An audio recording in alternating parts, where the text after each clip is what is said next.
Good evening, Professor. It's always wonderful to talk to you, and thank you for your time. 3,000 infections in Gauteng in one day, 144 people on ventilators tonight. And it seems the medical fraternity is saying we knew it was coming, but we didn't expect it to happen this quickly. Would you agree? Well, when we think back to March, when the first cases were coming through, we were asked, to advise on the scientific basis, and we said it's very clear that this epidemic will grow fastest and probably quickest in Gauteng for two simple reasons. The number of foreign travelers and South Africans who travel are from Gauteng, and the airport is there. And the second is the high density. In many ways, Johannesburg is like the New York equivalent in the US for us. So the high density, large number of people, we expected it to really grow very rapidly. But they just did an amazing job to keep it in check so that we didn't see the epidemic really grow in Gauteng in March and April of this year. Instead, it's occurring now in July. And so this time that they've been able to acquire has now enabled them to better prepare. And now we would expect that the epidemic will really take off and grow very rapidly in Gauteng.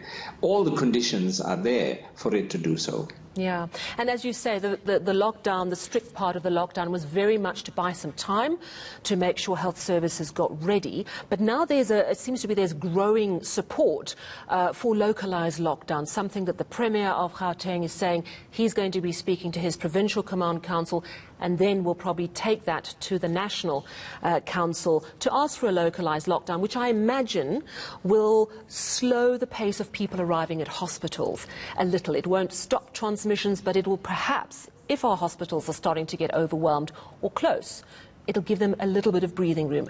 Would you support a new lockdown in Gauteng?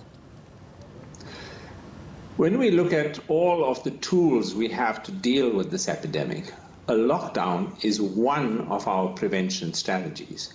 You can't go into a battle against this virus and say, I'm not going to use one of my most powerful weapons. It's like going into a war and say, okay, we're not going to use our tanks and our machine guns. You can't do that. You have to have it as part of your armamentarium. What is at issue is when to use it. And if we're going to use it, it has to be done judiciously and very carefully. And I call it, a tool of last resort. When we get to a point when everything else is failing us, it becomes the tool we need to go to. So the answer is yes, I would support its use, but very judiciously. So the next question is now the right time to use the lockdown tool in Gauteng or parts of Gauteng, or would you still wait a bit?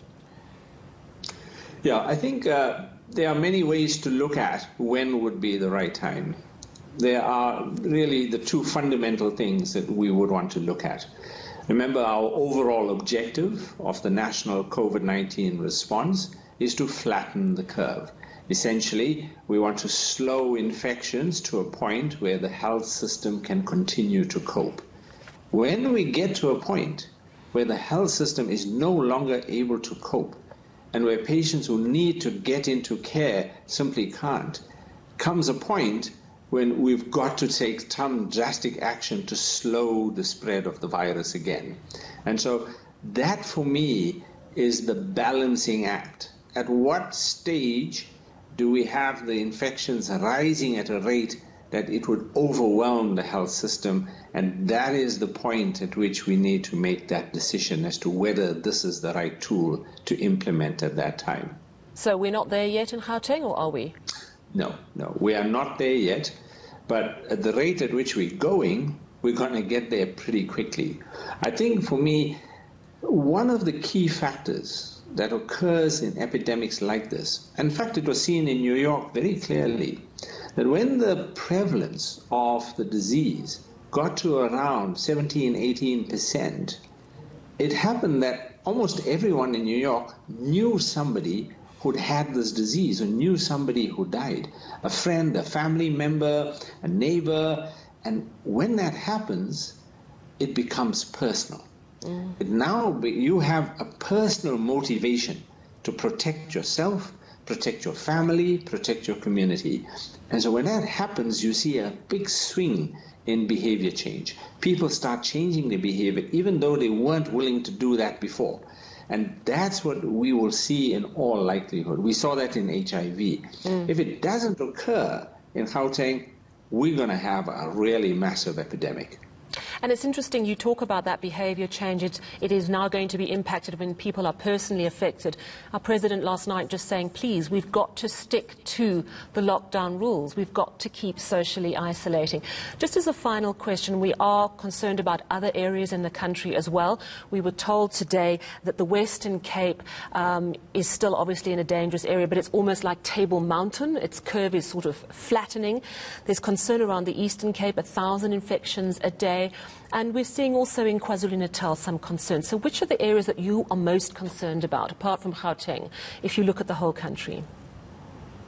So when I look at the Western Cape, it is too early to consider that to be a plateau or a situation of decline. We saw that in many other settings. You get these occasions when the epidemic slows in that way, but it just takes one super spreading event and you're back on the increase again.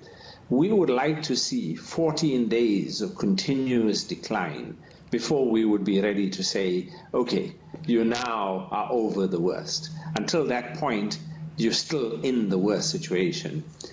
If I had to look at all of the provinces, the one that concerns me the most is the Eastern Cape.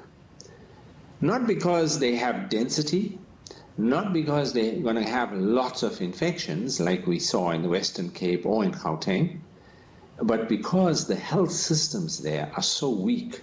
They were weak before COVID. And so we are worried that they will have a disproportionately higher case fatality rate. And the ability of the health service, of the healthcare workers to be there, to care for people, to be able to provide the high quality care to maintain a high survival rate and a low death rate is going to be critical. And so the next few days are going to be really important to ensure that the Western Cape is able to cope.